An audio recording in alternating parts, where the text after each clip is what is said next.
Welcome to LawEasy. My name is Marty Shenkman, and I'm joined by a colleague who I've known too many decades, Michael Richmond, Managing Director of DAK Group Limited. You're in which city? Richfield Park. Richfield Park in New Jersey. Tell everybody real quick what you do, and then let's jump into our topic. We are consultants, advisors to the middle market, specializing in advising companies who are looking to do mergers and acquisitions. Primarily, if you're ready to sell a company, we'd like to advise So on that. the topic for this video clip is what to do if you or a client of yours is approached by a prospective buyer. Clients in the business world get approached with some frequency, and the reality is, as we were talking about in the beginning, most people are absolutely not prepared and often say the wrong things and do the wrong things. That's correct. So one of the issues, and it's not a sales pitch, even though I'll let Michael tell you what he does, that we talked about is why it's so vital for advisors to educate clients why, if they are approached, they need to get some professional help. And I just want to emphasize one of the points that you talked about or mentioned, and then let you talk about it. Clients are often businessmen that have developed a business. They may never have sold a business before. Maybe they sold one before. There's an incredible mismatch in expertise. Why don't you talk about who the people are that are approaching our clients to buy their businesses, so we can emphasize and explain why there's such a mismatch, and then we can talk about what we should be telling our clients to do and why they have to get help. Sure, Marty. Thank you. So, well, first let's take a step back and say, what's happening today. Today, many companies are being approached unsolicited for they're receiving unsolicited offers to buy their company. This could be from competitors. It could be from strategic corporations. It could be from private equity funds, or it could be from foreign buyers. And why is this happening today? Companies are struggling to grow organically, and they're looking for acquisitions for growth. And they need to make these acquisitions to continue to grow and improve their bottom line. So rather than a major national corporation, stock exchange company, necessarily developing dozens of new ideas for new business ventures, they may go out and buy a couple of more proven concepts. That's correct. That's correct. And that's who's approaching our clients. Correct. So that's the case of strategic buyers buying the companies. Right. Private equity, it's a little bit different. They've raised huge funds of money. The number out there now is over $1 trillion of untapped funds, and they need to use it or lose it. These funds have limited lives, and typically if they don't spend the money in 7 years, they have to return it back to the original investors. And one of the things you were saying that I thought was interesting is that the private equity firms may sort of be a middle ground before the major national corporations. So in other words, that the private equity firm will come in and buy, and we were just talking about a bakery, where there was a small chain, and they're growing the chain, and they're expanding it regionally, and they're kind of proving out the concept to groom it for yet a bigger sale. Exactly. I would say, as little as 3 or 4 years ago, about 80% of our buyers were strategic buyers.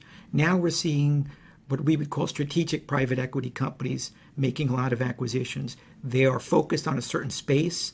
In this case, the private equity firm was focused on the food space. They were taking companies relatively early stage, in this case, under $100 million in sales, looking to grow that, maybe double or triple it, to a point of where they will get the larger strategic food companies interested. But back to the point of why it's so critical to make sure clients understand when they get approached that they have to talk to their advisors is the mismatch. So you have potentially a strategic buyer that's a major national corporation. You have private equity buyers. These are all experienced people in doing deals, and many of our clients that have a business that they're operating don't have that background. That's correct, Marty. And they make a mistake. The mistake is, let me try to do this on my own. It's not so hard. I know my business better than anybody else. Or at least to get it started on my own. Exactly. Right. And, selling a business is not like selling a house. It's really complex. And in fact, when you sell your house, the most important is really the purchase price. When you sell a business, that's just really one aspect of the sales process. There's a lot of post-transaction responsibilities that a seller will have, the reps, the warranties. And again, I don't want to throw out too many terms, but do you buy rep and warranty insurance? How do you negotiate the delivery of the cash? Do you get more upfront? Do you get less upfront? Is there a transition period? What are your responsibilities?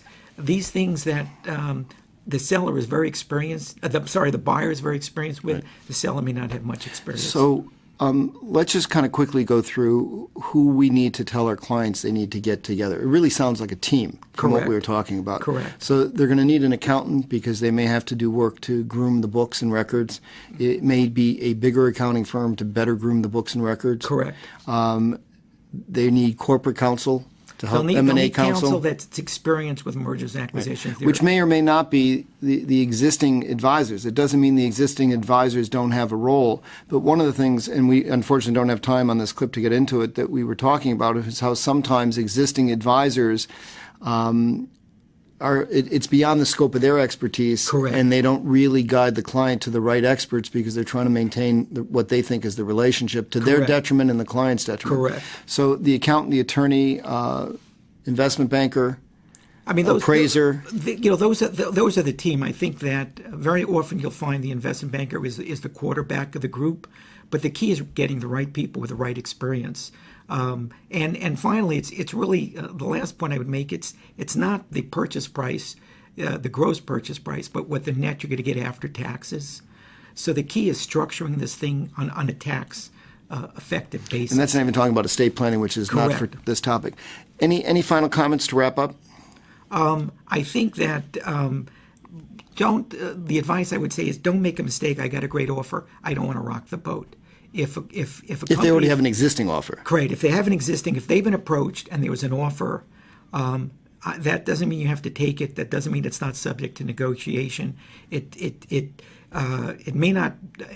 Certainly it may not be the best price, but it may not even be a fair price. Right. And I think there's work to be done if you're interested in following up to do it right. Well, as we talked, I mean, if a client of ours owns a business and they weren't planning on selling the business, they get approached unexpected out of the blue, they may not really have a clue what their business is worth, or they may have ideas of what it's worth that may be way off. So just to summarize, many clients in the current environment that own and operate businesses of all sorts are being approached often without any solicitation or effort on their part by prospective buyers. Because of the mismatch of expertise, it's really critical that we as their ongoing advisors get a team together, get the client educated to understand that they really can't do this on their own. They need to bring in a team to address it. Thank you, Michael Richmond, for joining us. Please keep in mind that all the video clips are for educational purposes only. Don't make any legal, tax, financial, or other decisions based on them. Thank you.